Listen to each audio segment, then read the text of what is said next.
Let us start. You may have noticed that we released our last homework 5, yesterday on campus. So although I have emphasized millions of times, but I want still to suggest you guys to do it early. This homework will mainly focus on artificial neural nets, and you are required to implement back propagation algorithm by yourself, and then embed this algorithm in a stochastic gradient descent framework to train your neural network learning.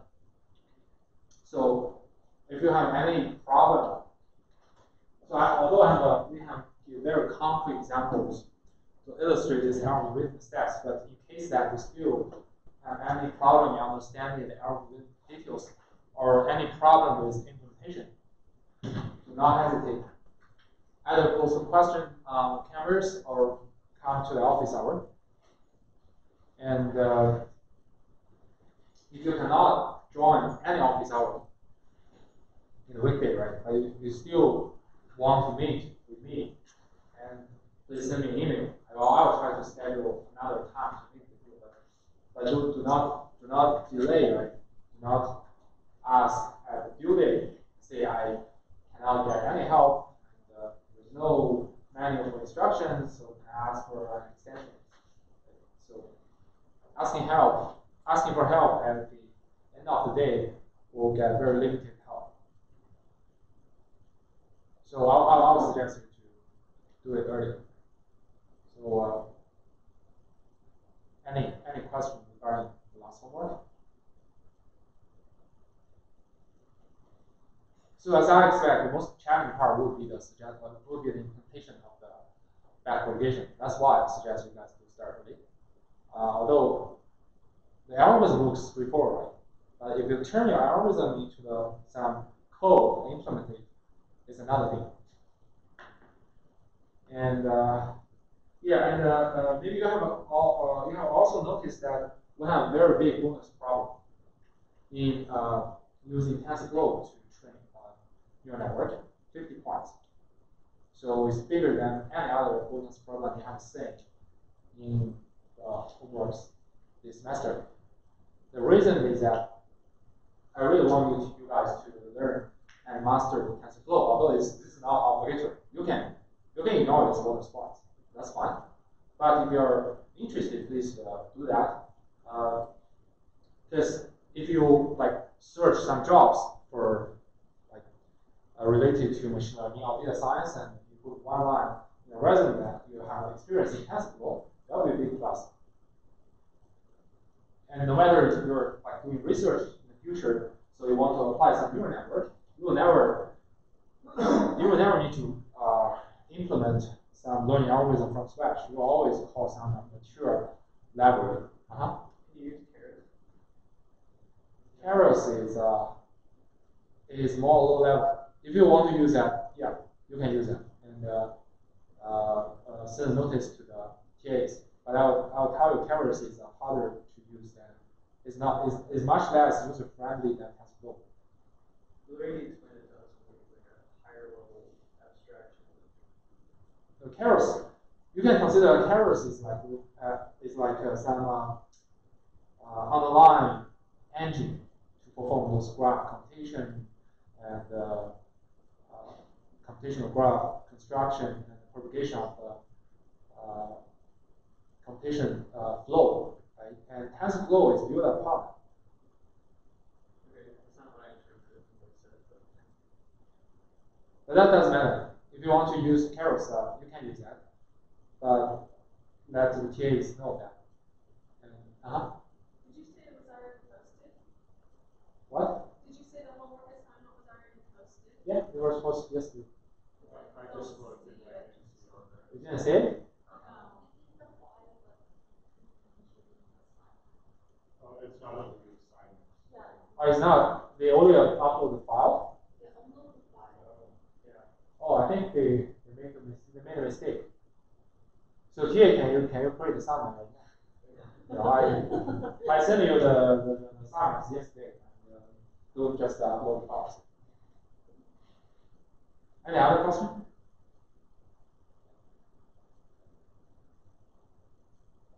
You can use PyTorch as well.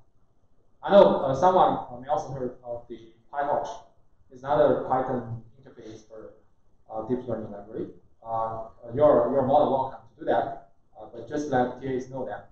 But I can tell you the most widely used and the hottest tensor neural network library is TensorFlow. So it's never bad to know that.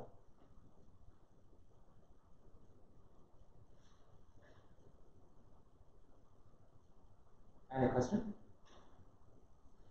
Okay. Okay, the second thing is about the cross project. So continue with your cross project because you need to allocate some time preparing your final exam. So otherwise, like if you have to like submit whole cross project reports and then the next day to take the final exam, that's kind of crazy, right? So if you can submit the report at an early convenience, you will feel more relaxed in the last week, exam week.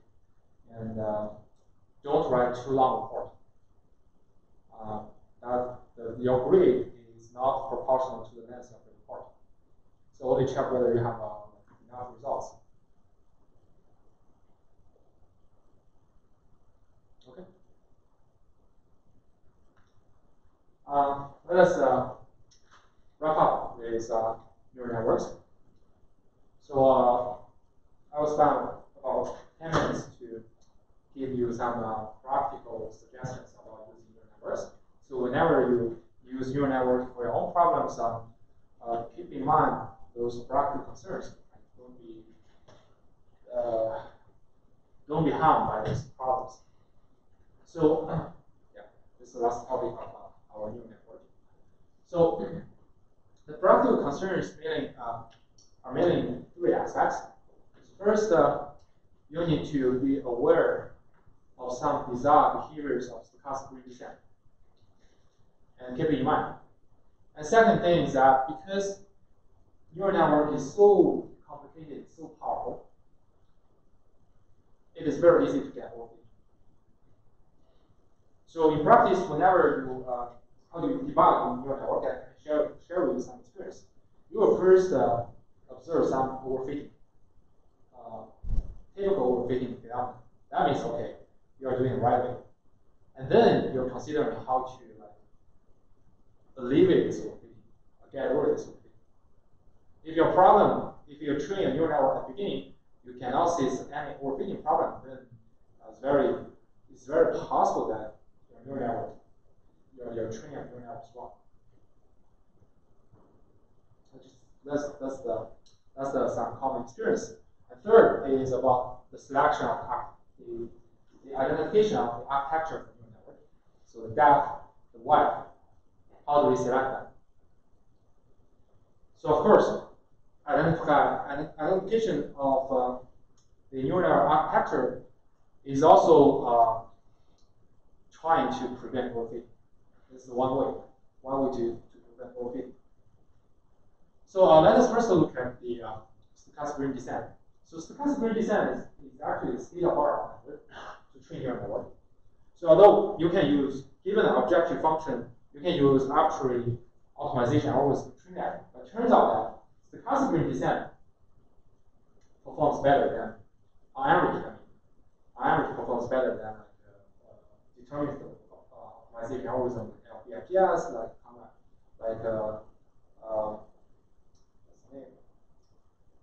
conjugate gradient descent, and etc. And even better, the stochastic gradient descent can overcome the bottleneck of the memory, right? So you can every time just process one example, just a small batch of examples, sequentially process the data. So even your computing resources are limited, you can still conduct stochastic gradient descent. So that's a benefit. But you should be aware in the profit settings, stochastic gradient descent will lead to some bizarre behavior. So for example, stochastic gradient descent is very sensitive to your setting of the skew. So we know real guarantee about the classical descent that by scheduling appropriate learning rates, right, the sequence of learning rates, and if your function is enough friendly, it will almost surely converges to some local minimum. Right? This is the direct guarantee. So almost surely is a concept in statistics. Now you can see this with very high probability to converge, but it does not mean it will definitely converge. But when you choose the schedule of the learning rates, when you set up the skew to be too high, then you will see very severe oscillation effect on your target function. So meaning that if you draw the objective function on a trained data set, if the skew of your learning rate is too large, you'll see it's fluctuate very wildly. So it's very sensitive to that. If you have some time to try to play with that. And also, stochastic gradient descent is also because of the objective function for neural networks are usually highly convex, highly nonlinear. So there is no guarantee for global optimum. That means different initializations will lead to a completely different local minimum. Bad initializations may lead to very bad local minimum. So if you still have impression, I suggest you guys not to use 0 to initialize your network base. And oftentimes it will trap into a very bad performance. It's ridiculous. So actually, if you look into the documentation of TensorFlow, it actually includes many initialization strategies. We can take a look at the homework problem. I asked you guys to try like 2 commonly used initialization strategies. And actually, initialization are always generated from some distribution, truncated distribution or whatever distribution, rather than some constant value. And although stochastic gradient descent, as we mentioned, it has a computational advantage, right? But in practice, many neural networks are trained on large amounts of data. And also, to ensure we get benefit of expressiveness from neural network family, right? We intentionally construct very large network, meaning that, okay, like hundreds of layers are pretty common. And each layer, like hundreds of nodes or even thousands of nodes, are pretty common. So you can imagine it's not rare that you train a neural network with like 1 million nodes. It means that you have millions of attributes. It's a very complicated model. And you train such a model on a very large data set, 1 billion images. So even if you use stochastic gradient descent, it is expensive as well.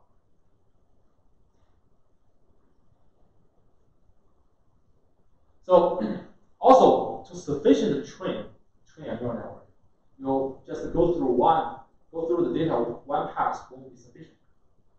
So we need to go through data multiple passes, meaning that we have to run many epochs, like tens of thousands of epochs. Pretty common. So given those settings, large data set and large neural networks may require many hours of CPU or GPU time. And sometimes we even need to design new hardware to do that. For example, Google, they gave up GPUs. They developed their own hardware to run deep neural nets. It's called TPU. So if you search for Google TPU, you said Google actually provides service. It's called TPU Cloud. You can buy some hours in your TPU cloud to run your artificial neural network.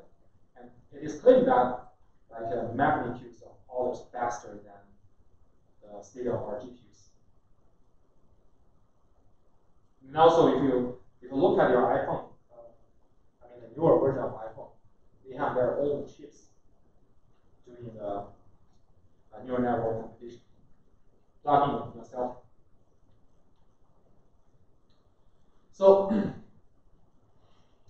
the practical challenge in training neural network, even with SGD, leads to another problem. That means the standard way to diagnose the convergence of neural network, convergence of SGD won't be feasible. Why? So consider, how should I determine whether I reach a local minimum?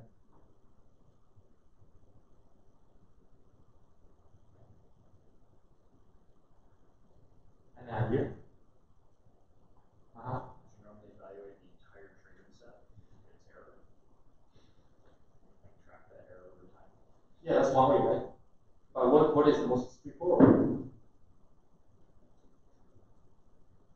I use stochastic gradient descent or use some gradient descent method.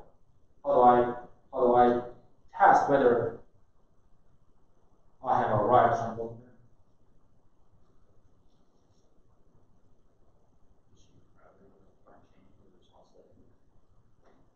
Yeah, your idea is good, but what is the, the stupidest? What's that? Yes.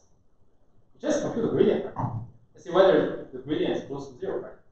To ensure that, it just compute, say, the norm of the gradient vector and see whether they're close to 0. If it's close to 0, say, it's less than like 10 to minus 6. Okay, I can say, I have arrived at the local minimum.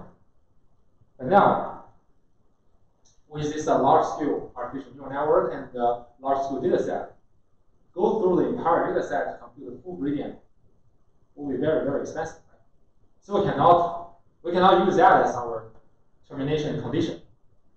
Otherwise, like you run like you go through like 100 examples, and then you go through the entire data set to calculate the gradient and see whether the gradient is close to 0. There's no computation benefit. So in practice, people won't use those rigorous condition to justify the convergence of GD. And unfortunately, in practice, people will never really justify the convergence. That's the gap between theory and practice. So here I list a few commonly used determination criteria. So first, the simplest and most commonly used standard is just the number of epochs. I just set the maximum number of epochs. Say 100. If I go through the whole data set 100 times, I just stop. I don't care whether you converge or not. And threshold on training set error. That's what you said.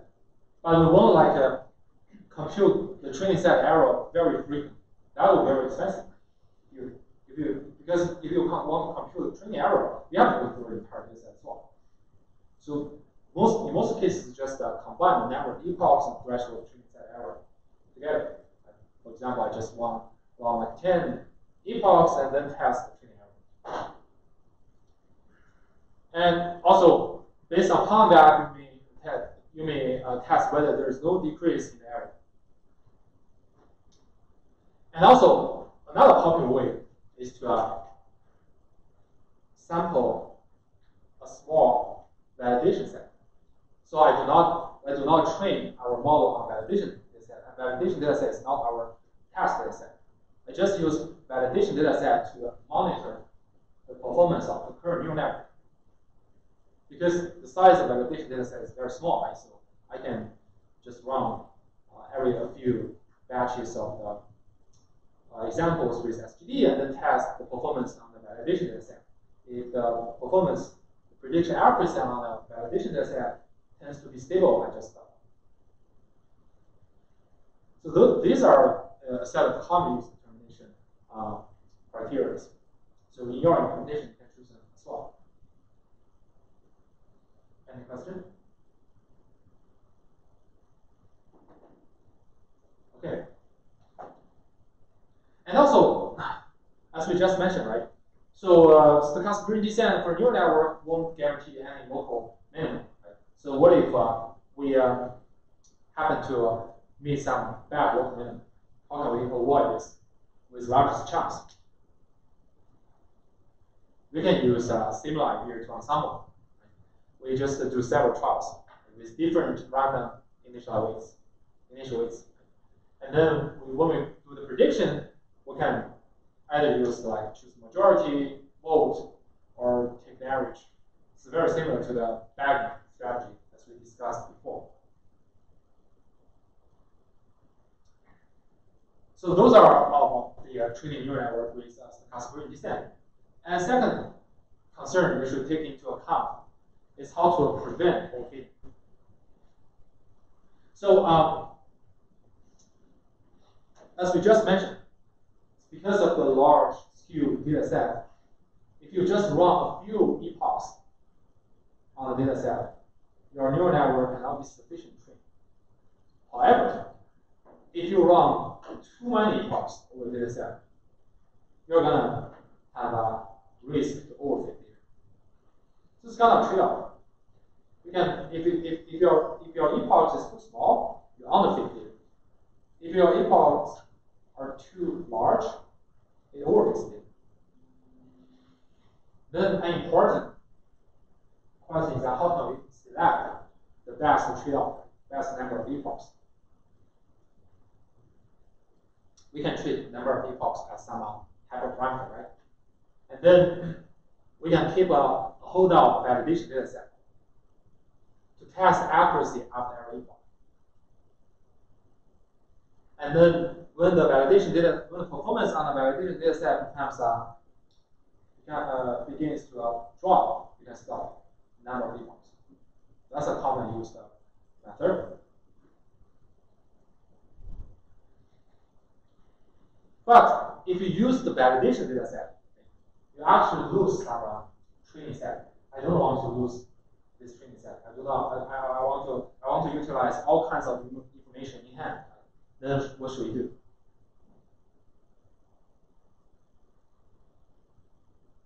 Any suggestion? You could figure out how many effects are best first, and then you retrain the whole set. Yeah, that's one way, right? That's one way.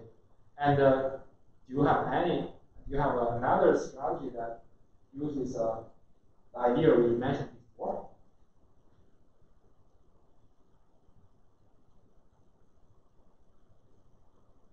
It's pretty standard.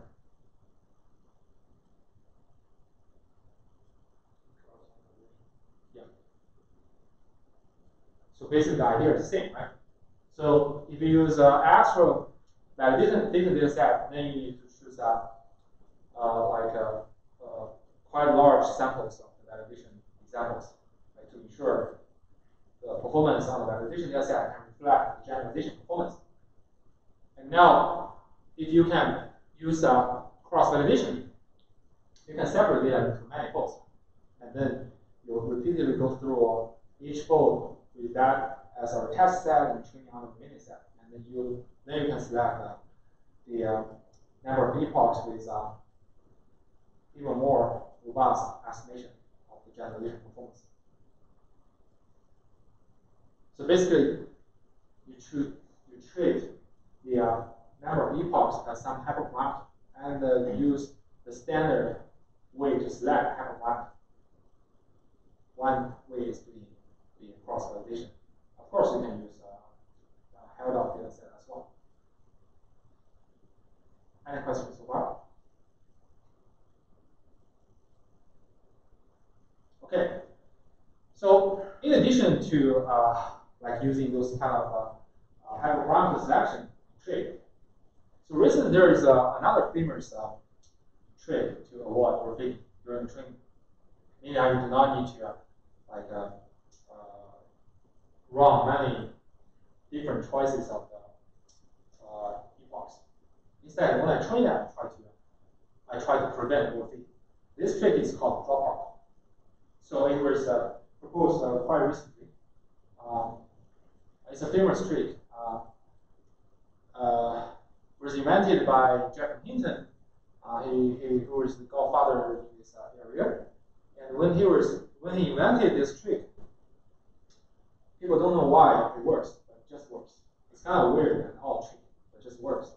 And then later, the researchers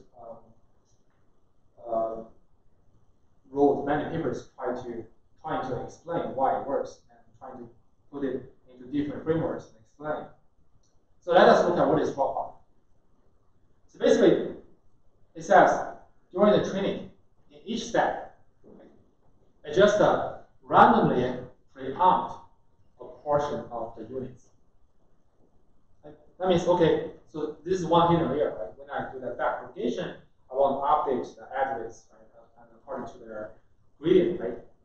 I just first break the connection for a set of nodes in this layer. But how do we select which set of nodes to be broken? Just to random. I set a portion, say 0.2. And then I just random select 0.2, 20% of the nodes in this layer, and just cut its connections to the upper layer and the lower layer. That means I keep their weights. I only compute the gradient with respect to the remaining weights and update them. And then we do it layer by layer and finish one update rate. But next time, when I update again, for the same hidden layer, I randomly draw another set of nodes to break their connections.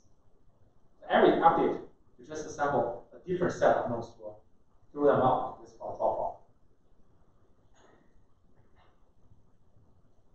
So dropout is not a valid gradient descent method.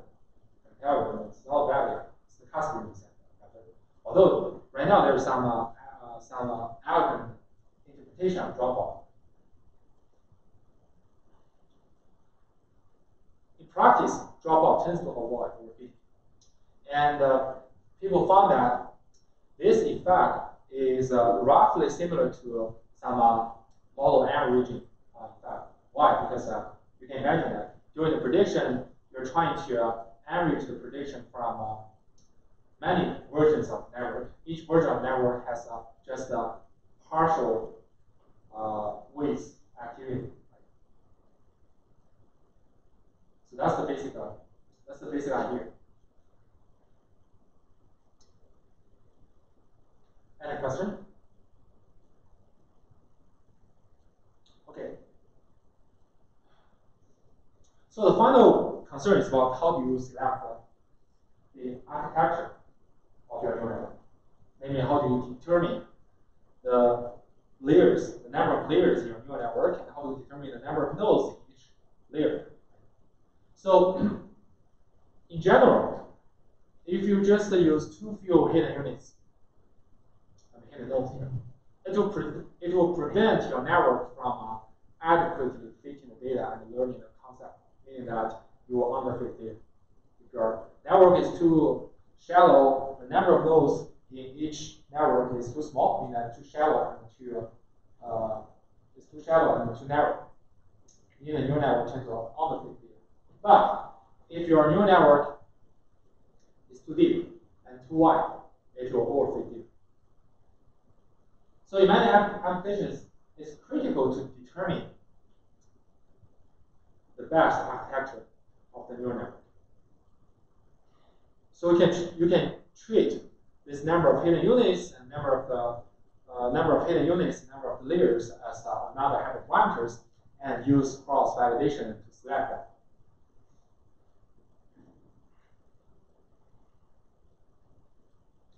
But this connects to some cutting-edge research as well. So how to determine the best architecture for a neural network? So the frontier research right now is trying to build up a very smart global optimization algorithm, say based on genetic algorithm, based on another neural network,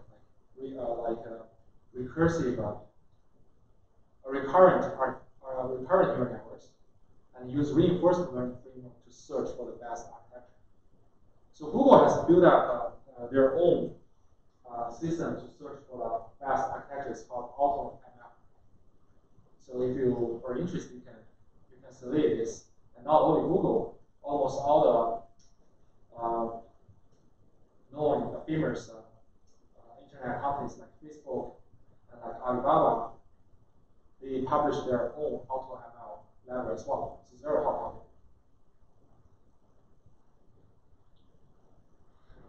these are the common practical issues that you should be aware when you apply your neural network. And you should carefully select those hyperparameters and manually tune them to ensure the performance of your neural network. So when you try your neural network first time, don't be depressed about the bad result. It's pretty common. In most cases, it's just that you set the wrong parameters. You need to manually tune them. So in practice, how to tune those hyperparameters, how to set architectures is more like an art rather than a science.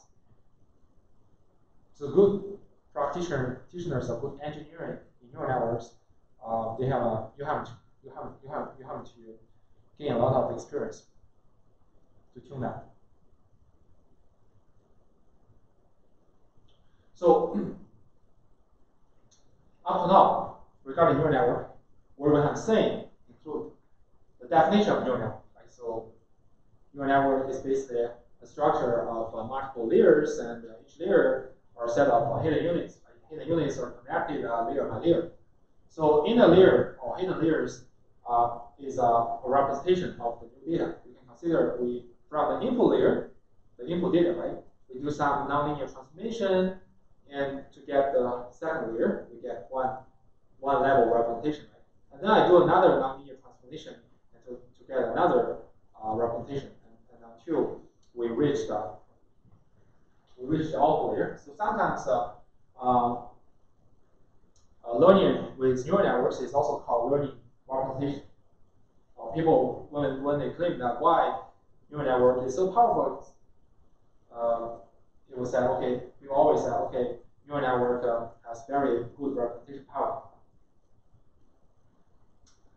And also, neural networks are highly expressive from the VC dimension result. Although the VC dimension of artificial neural networks can be very large, determined by the number of the nodes and number of edges. But at the same time, it increased the risk to overfit the training data. And then we discussed how to train neural network. The core algorithm is called backpropagation. So the backpropagation is inside in all the modern artificial neural network. And in essence, it is the application of the chain rule. Just keep this in mind. So due to the limit of time, we haven't been able to introduce too many topics in this neural network. We just introduced the most important one, most fundamental one, right? So neural network is actually a vast area and fast-moving area. So many research and many papers are published every year. For example, many new algorithms, many new versions of stochastic gradient descent and tricks are proposed. For example, the momentum-based stochastic gradient descent and the famous, right now, the state-of-art stochastic gradient descent to train neural network includes eta delta and adapt. So if you look at our homework problem, you are required to use adapt to train a neural network. And also,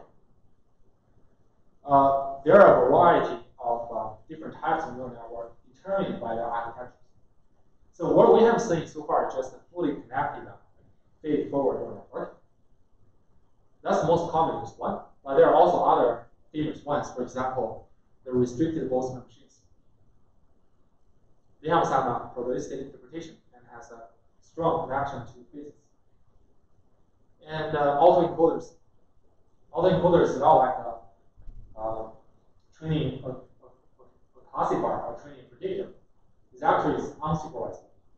You're trying to shrink the dimension of data in a very nonlinear way.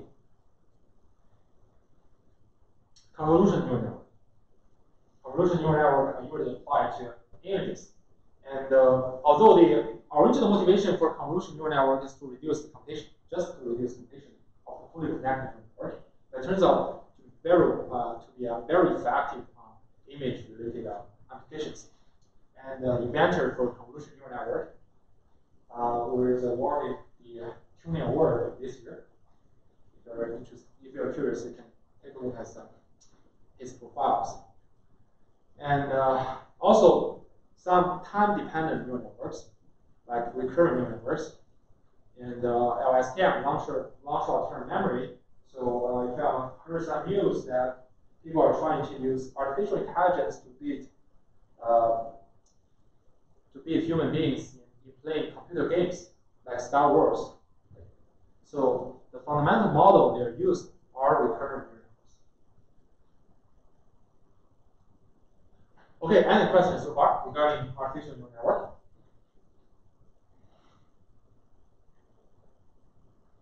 Great. So we have finished this topic, and then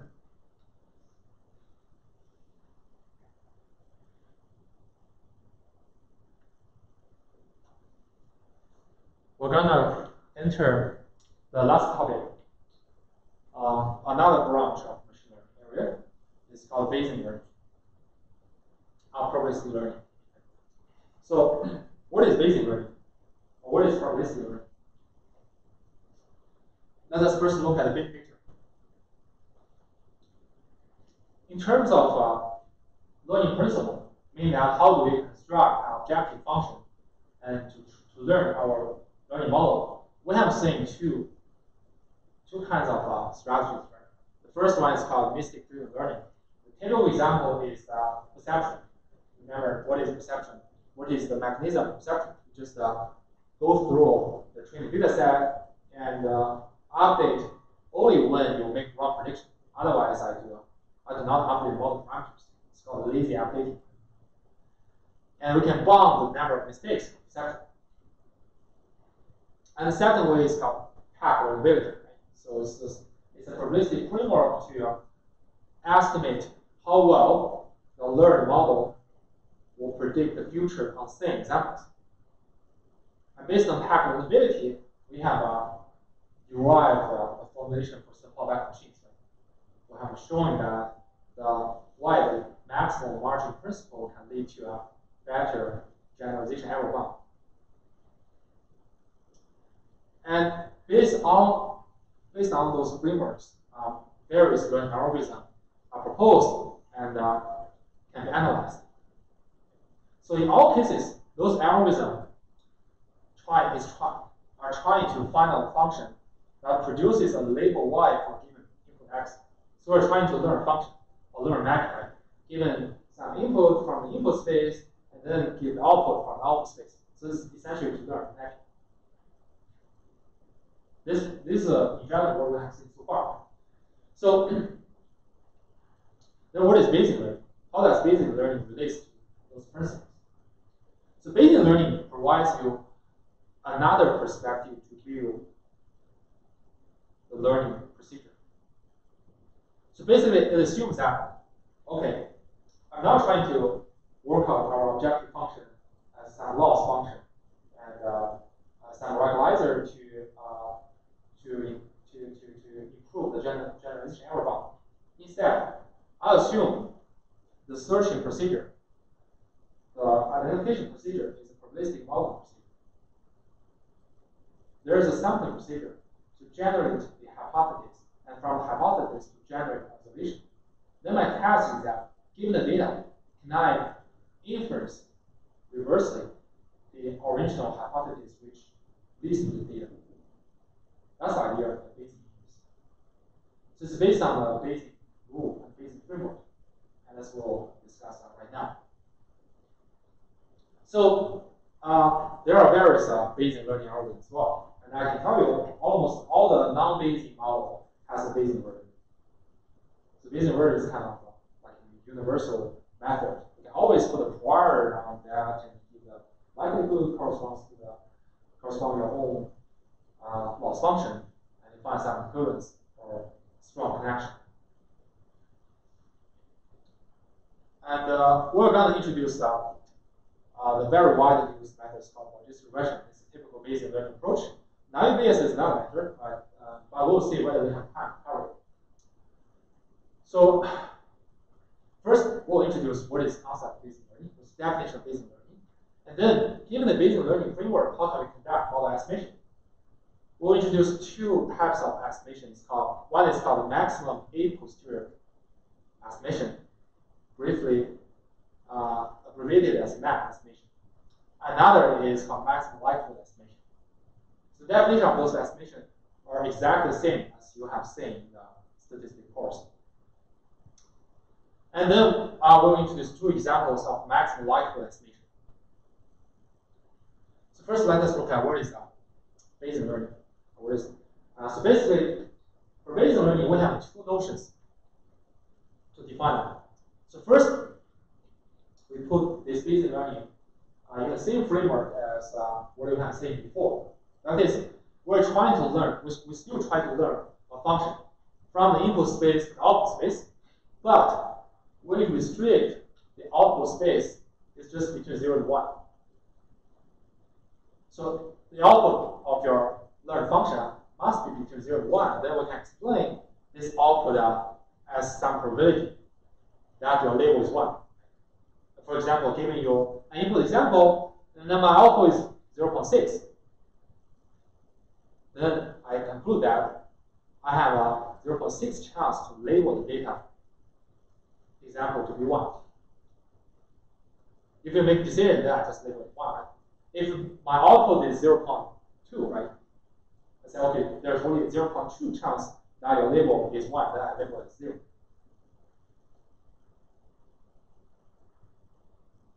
But the benefit is that since I do not output 1 or 0, right? I just output the probability being 1.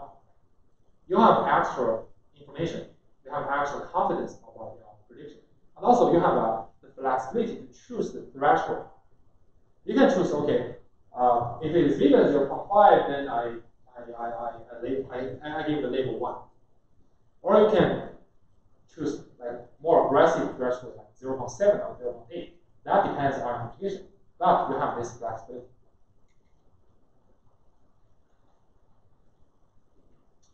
And a second notion for Bayesian learning, right? This is more widely used. They use a probabilistic criterion to select hypotheses. So in this framework, our learning task is the same as any other framework. We're trying to learn an actual function, right? And the hypothesis can be determinist, a balloon function, or whatever functions. The output space can be arbitrary space. It's not necessary to restrict them to be between 0 and 1. But we select the best hypothesis with a new criterion based on Bayesian. So let us look at the second condition, the second notion. So the goal is to find the best hypothesis from some space, hypothesis space, using observed data D. And then in Bayesian learning, we define the best hypothesis space as the most probable hypothesis space in the hypothesis space H. So what do you mean by the most probable hypothesis? Right? You must introduce some concept of probability.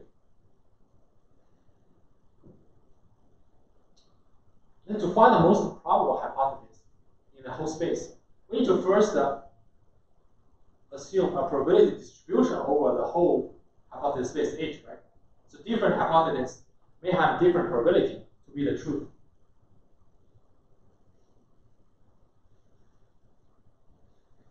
And also, given any specific hypothesis, we need to know some relationship between the observed data and this specific hypothesis.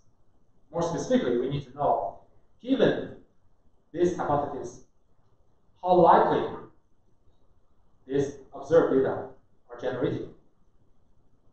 So only knowing two types of information, the probability distribution over the whole hypothesis space, and also given each specific hypothesis, how do you generate data, we can infer what is the most probable hypothesis.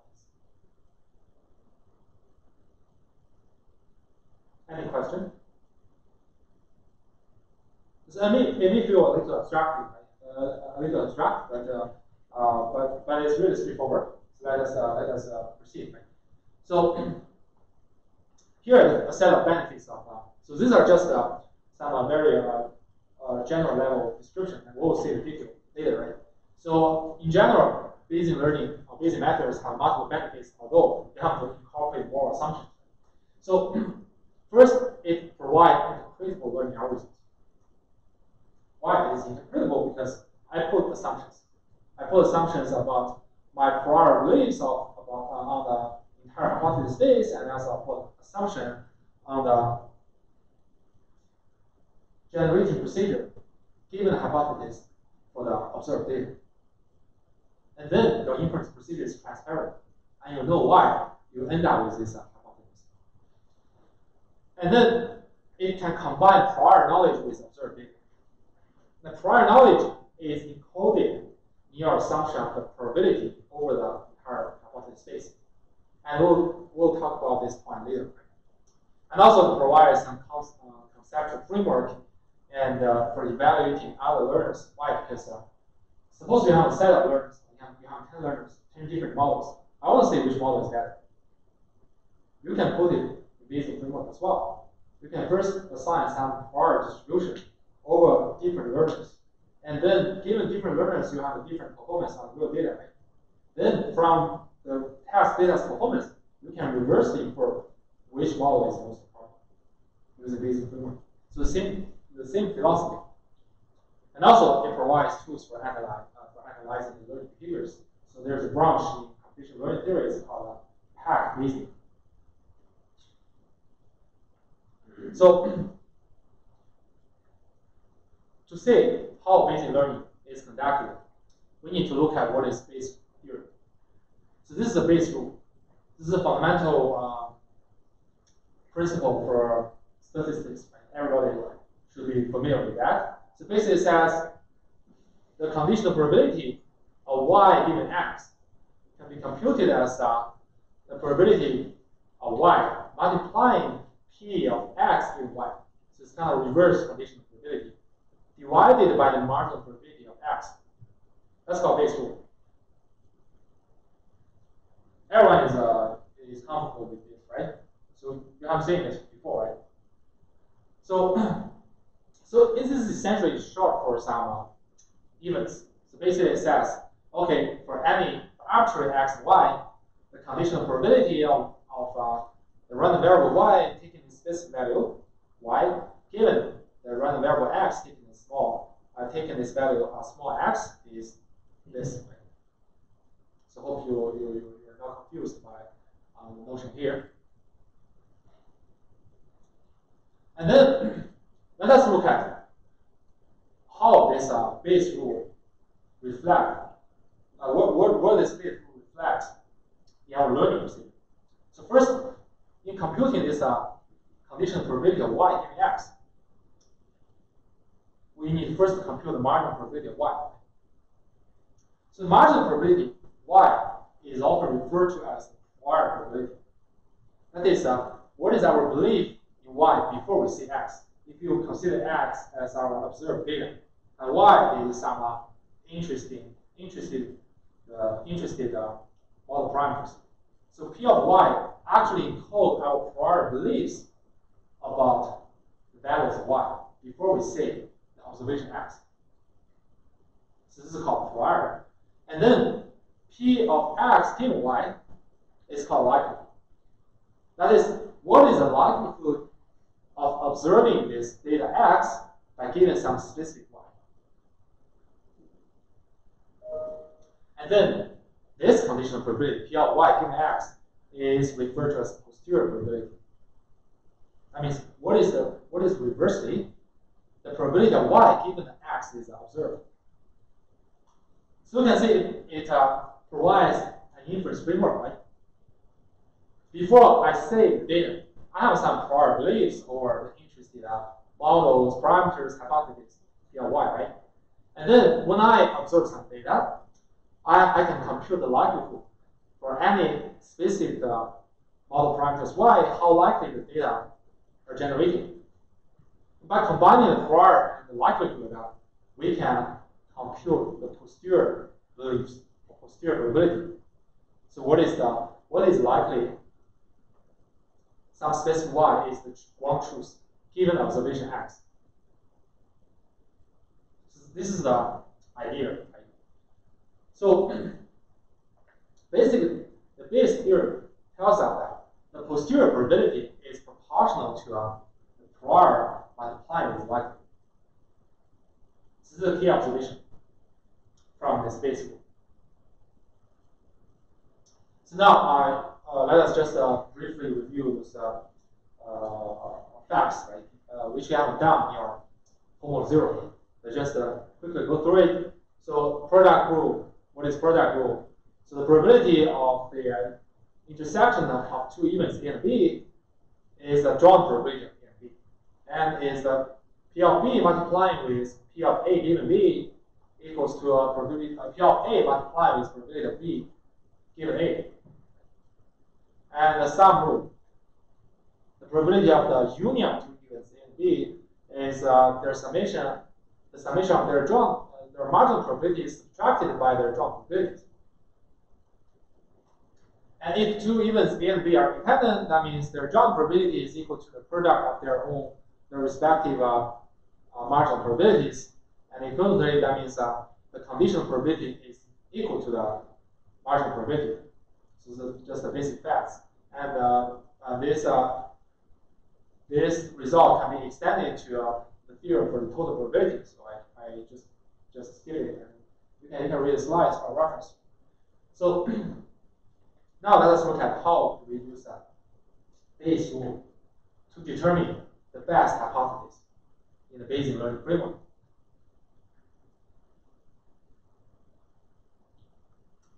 So Bayesian learning uses the conditional probability of hypothesis H given the observed data D to determine the best. So now you can consider the general learning procedure is kind of search procedure over the entire hypothesis space, right? So you have a prior distribution over the hypothesis space, meaning that for each specific hypothesis, you have some prior probability. And then, given any hypothesis, you can model the likelihood of the observed data D. Right? Now you combine them together, you can estimate the posterior probability of the hypothesis given observed data D.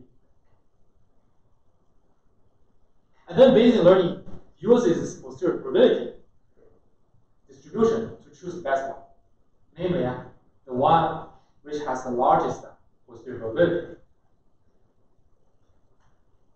Any question? Everyone's good?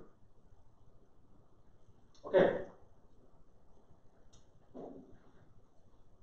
So let us look at again, right? So this condition probability P of H given D is posterior probability of the posterior probability that this specific hypothesis H is the ground truth given the data D is observed. That's how we define the conditional probability here. And then the key insight here is that both H and D are considered as events. So D is the event that we observe this particular data set, and H is the event that the hypothesis H is the true hypothesis. Then we can apply the Bayes rule here. So this conditional probability of this posterior probability can be written as the production between the prior probability of H, the hypothesis, right? Then multiplying the conditional probability of the observed data D given H. So this is the likelihood divided by the marginal distribution of data D. So direct application of the Bayes rule. So this prior probability of the hypothesis reflect our background knowledge. Before we see any observed data, what do we expect the hypothesis to be the ground truth? And if you have some prior knowledge and some prior belief, you have some experience, you have some intuition about which one is more likely to be the ground truth, which one is less likely to be the ground truth. Then you can impart your knowledge through specifying this prior distribution. Right? And the second one is likelihood. Given any specific hypothesis, what is the likelihood that the observed data is generated? Obviously, the more likely the data is generated by giving some specific hypothesis H, then the more likely the hypothesis the hypothesis H is the wrong truth, right? And finally, this denominator P of D is the marginal distribution of beta D. So this is actually a constant factor to H.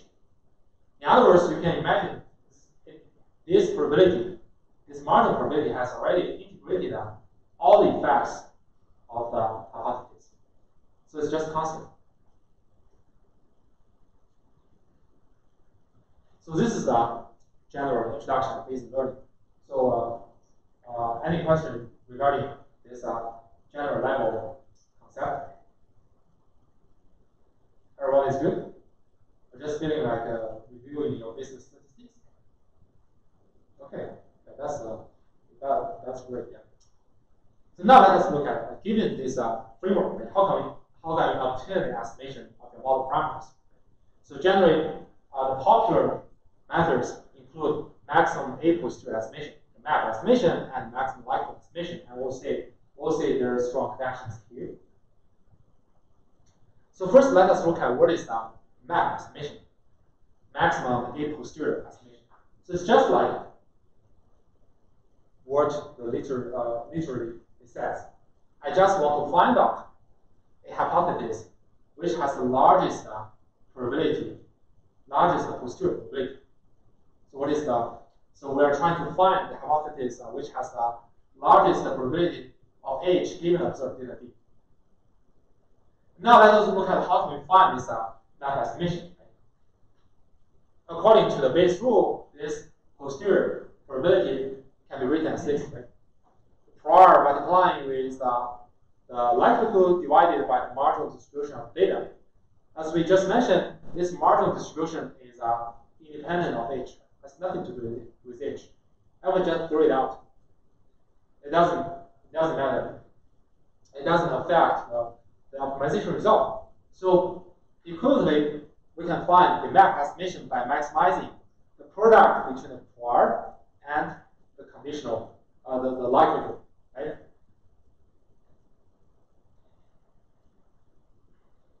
This is from observation that the posterior is proportional to the likelihood multiplying with the prior. That's how, in general, the map estimation is obtained. We're just trying to maximize this product of the prior and likelihood. Any question? Okay. But in other cases, right? If you have like you have a rich knowledge about prior, that's good. You can specify all kinds of prior you want. But what if I don't have any prior knowledge? How do I set up the prior distribution over the hypothesis space? A common use choice that I do not assume any preferences over the hypothesis. Reflected in the prior setting, I just use a uniform prior. Meaning that for any different, for arbitrary two hypotheses, Hi and J, we assume their prior probability are identical. This is a uniform prior, right? That means that your prior has nothing to do with H. In this case, if you choose uniform prior, and then you do the map estimation, it is equivalent to throw off this uniform prior because it doesn't affect the selection of H, right? Then our maximization, our estimation is trying to maximize the likelihood only. So this is called a maximum likelihood estimation.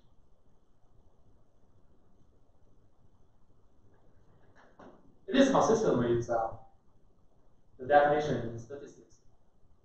Actually, exactly the same. So if we come in with prior knowledge, are you going to get a better hypothesis, or is it just going to converge quicker? That's a very good question. My answer is there's no guarantee of that. I can tell you that if your prior knowledge matches the data, your prior knowledge is consistent with the observation, then it will both get better hypothesis and converges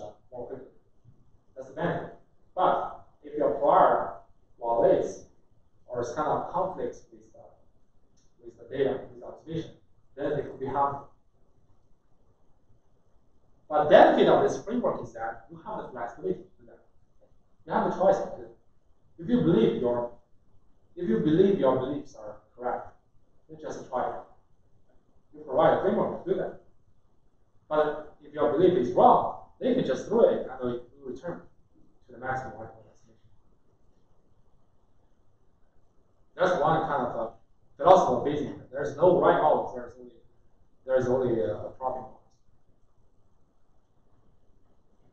Okay.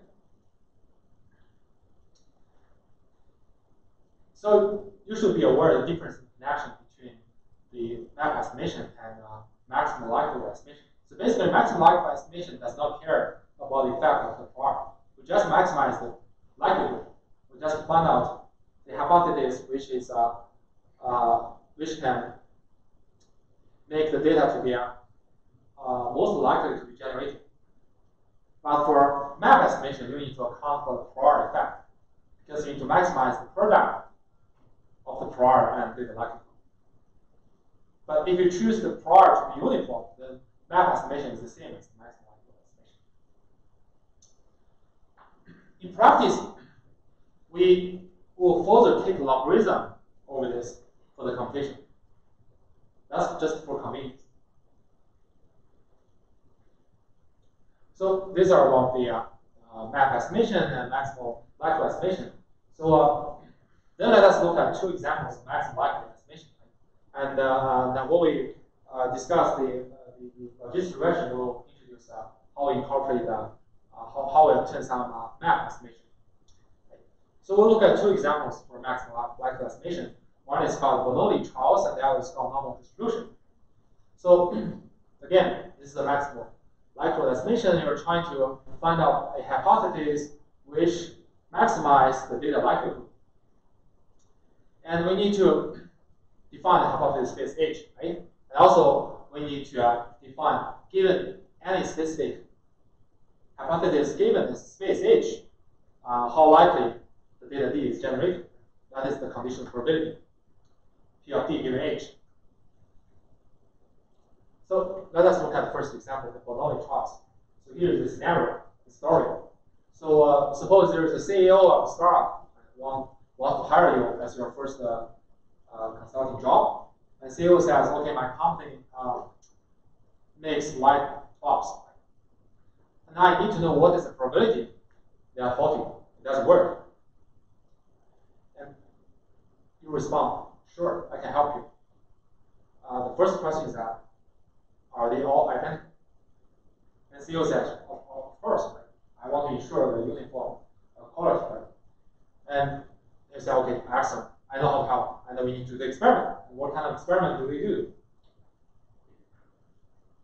We just try out like 100 light bulbs to see whether they work or not. Right? It turns out that this is our observation. Right? We have 80 light bulbs work and 20 don't. Then I report to the CEO that the probability of the failure is just 0.2. And CEO is kind of shocked and then asks, how do you know? And I can explain. How do you know?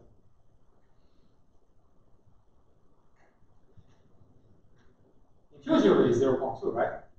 But how can we explain? How do we explain or how do we justify why it's 0.2? We use a maximum likelihood estimation. So if we assume, okay, in our model, the probability of failure is P, then the probability of success is 1 minus P. Right? And because each trial is IID, meaning that each trial is independent and identically distributed, then given this model, P and 1 minus P, right? So this one specific P actually corresponds to one specific hypothesis. Right? Then the probability that we generate this observation D, meaning 80 work and 20 don't, is this. We need to first do the combination. We need to count the combination out of 100 bulbs, how many possible cases that 80 work. Right? This is the count number. And for each specific case, their probability is just P to the power of 80 with 1 minus p to the power of 20. So this is a likelihood, right? Any question? Okay. And then, given this model, given this likelihood, I want to ask me what is the most likely value of p? What is the most likely value of the chance of failure, right? I use a maximum likelihood estimation. How can I do that? I just try to maximize this likelihood, and we just take logarithm. We just take logarithm here, because logarithm is monotonic and doesn't affect the optimization result. And in general, if we have A box work and B does not work, so the likelihood is just a combination number, A plus B, choosing A, right? And P to the A, 1 minus P to the B. And if you take a logarithm, it is going to maximize A logarithm P plus B logarithm 1 minus P. Right? This is just a simple calculus. You take the derivative and set the derivative to 0, you get the best probability estimation, which is B over A plus B. That is the ratio of the field box. It's consistent with the iteration.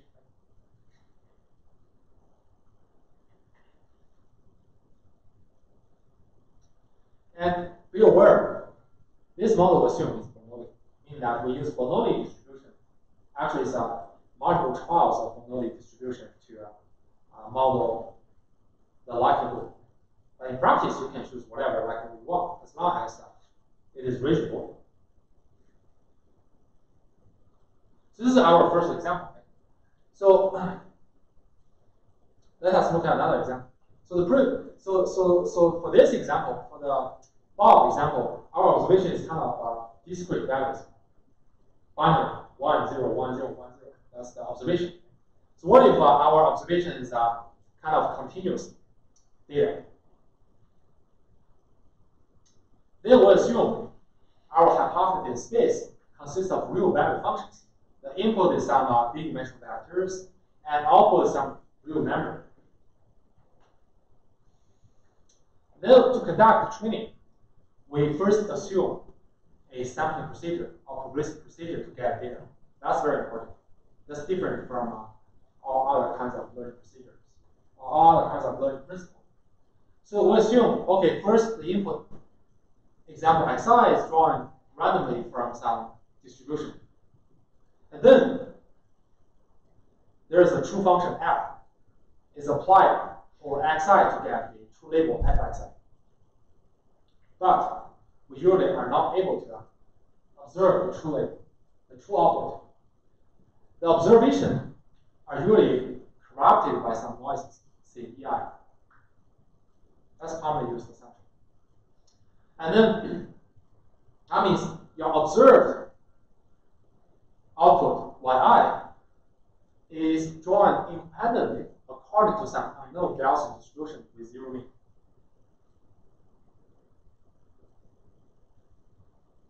So here's something you should keep in mind, that in it's called noisy model. So we usually do not assume the observed data is the ground truth label. There is some gap between that. So most common used assumption is that they are corrupted by some Gaussian Y noise. Of course, you can use some harder or even more complicated noisy models. That's fine. But this one is the most common used one. So yi is the ground truth output plus some zero mean Gaussian Y noise. So given our assumption of the training data generation, how do we construct our learning model? We need to define what is the likelihood of a hypothesis, given hypothesis to generate data. Right? So suppose we have a hypothesis H. We want to know what is the probability that this particular noisy label yi was generated by this hypothesis HXI. Right? So we apply H over your input vector XI, you get a prediction. Right? And the error for this example obviously is difference between YI and your prediction. From our previous assumption about data generation procedure, it's reasonable to assume that, okay, this error, the difference between the ground truth and your prediction, also comes from the Gaussian distribution with mean 0, with some standard deviation. And you will say, actually, we do not need to know the standard deviation here. We just make assumption that this distribution for this difference is just a zero mean Gaussian. And then we can compute the probability of observing one data point xi, yi if it were generated using the function h with this Gaussian distribution. So essentially, the conditional distribution or the likelihood is a Gaussian distribution with mean being our prediction and the standard deviation being the sigma. Sigma is some unknown standard deviation.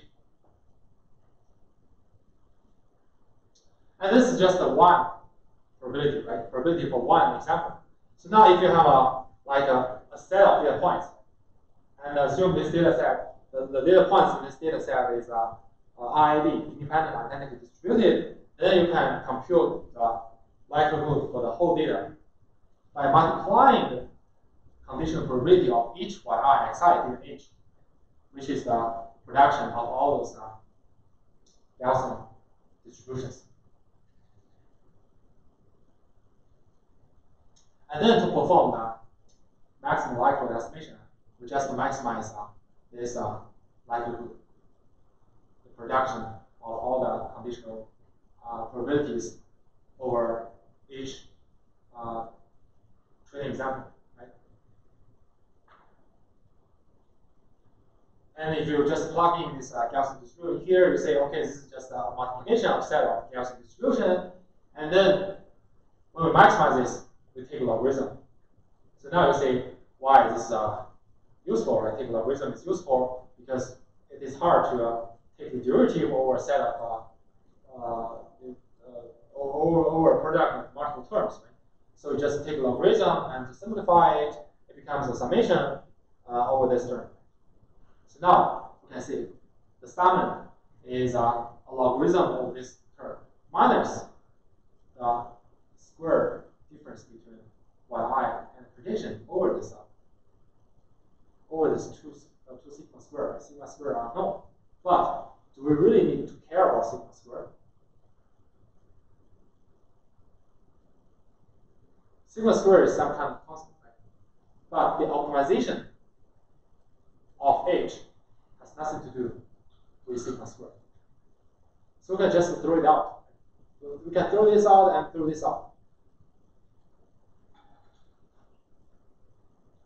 Now, our maximum estimation is equivalent to minimize the summation over all the square of the difference over the training examples. Right? Any question at this step? Everyone is comfortable, right? So here is the maximum.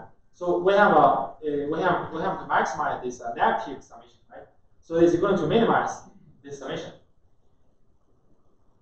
And each summand is a square of the difference between yi and the prediction hxi. Now, if we assume our hypothesis space is kind of linear function, meaning that each hypothesis is determined by a weight vector w, and the prediction of this hypothesis is inner product between w and input example xi. And we substitute this inner product for hxi. We get our map as maximum likelihood estimation by minimizing this summation of the square error. Right? So now, what does this look like? I heard. Yes. This is essentially the least square method, right? you have implemented this algorithm, we're trying to minimize the square loss, right? Just the summation over the square difference of all the training examples. So now we can say the maximum likelihood estimation for this Gaussian model essentially provides a probabilistic explanation for least square method. Although we construct the least square methods from a completely different view, we choose a specific loss function as a square loss, right? Just add them together. But now, if you interpret it as a probabilistic model by sampling those observations using some Gaussian model, even we do not know the standard deviation of this Gaussian model, we end up with the same estimation with this mean square method. So now, we say there are two learning principles, right? First is called loss minimization perspective. It's called risk minimization. We define a particular type of loss over training examples, and we minimize the loss. We end up with our optimal estimation. Right? If we use Bayesian framework, we assume the data generating procedure, right? And then we maximize. We estimate the optimal model parameters by maximizing the likelihood, and we end up with the same result. So there's a strong connection between them. So this connection is not some unique case. There are many cases for this, and much more complicated cases. So to summarize, right? Today we have introduced the general framework of Bayesian learning. What is the concept of Bayesian learning? So essentially, it provides another framework to define learning models. In this framework, you treat the learning procedures is to find the most probable hypothesis from hypothesis space. Right? To define what is the most probable hypothesis, you need to define the prior probability distribution over the hypothesis. And you need to define the likelihood that given each hypothesis, how you generate data. Then finding the best hypothesis is to find the hypothesis which has the largest posterior probability given data. And then to estimate the best hypothesis, we have two methods: maximum likelihood estimation and maximum posterior estimation. Map estimation takes into account the effect of prior, and maximum likelihood estimation removes the effect of prior. Okay, let us stop here, and we'll continue our discussion on next month.